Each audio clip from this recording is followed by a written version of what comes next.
Two election supervisors take action tonight after an NBC2 investigation uncovers flawed record-keeping and human error, allowing people who are not citizens of the United States to vote.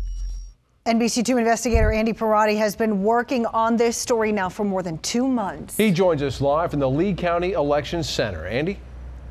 Well, Lindsay, we don't know how widespread this problem is because elections offices don't keep track of where non-citizens live. So we decided to do something that they never tried to do before, and we found them on our own. Have you voted before? Right. I vote every year.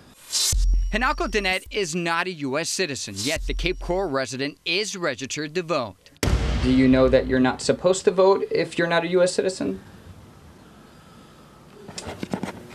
NBC2 found Danette after reviewing her jury excusal form. She told the clerk of court she couldn't serve because she wasn't a U.S. citizen.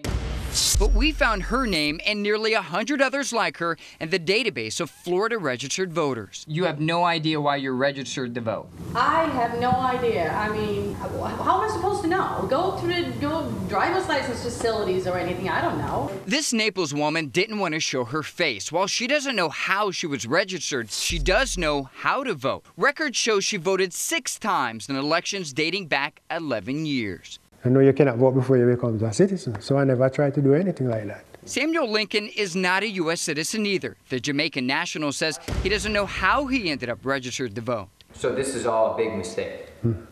So that's their mistake, that's not mine. But we obtained a copy of his 2007 voter registration application. It's clearly marked U.S. citizen. And that is under oath. That document, they're attesting that it is in fact true, and by falsifying it, it's a third-degree felony.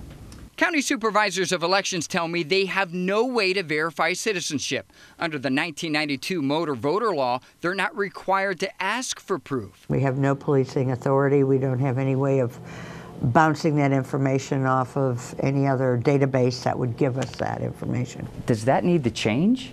I think it needs to be looked at. Until that happens, the only way supervisors of elections can investigate voter fraud is if they get a tip. It looks like these individuals lied on your documents. So that's what our list became. After showing them nearly 100 names we compiled, both elections offices sent letters to each voter asking them to verify citizenship. It could be very serious. It could change the whole complexion of an election. They have 30 days to respond to those letters to verify their citizenship. If they don't, they'll be taken off the voter rolls. Back to you.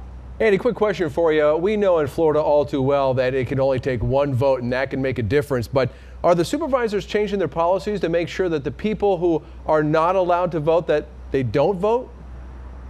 Based on our investigation, both elections offices plan to request jury excusal forms from clerk of courts every single time they get one that says not U.S. citizen. They'll basically do what we did. They'll take those names and they'll compare those names with people registered to vote in Florida.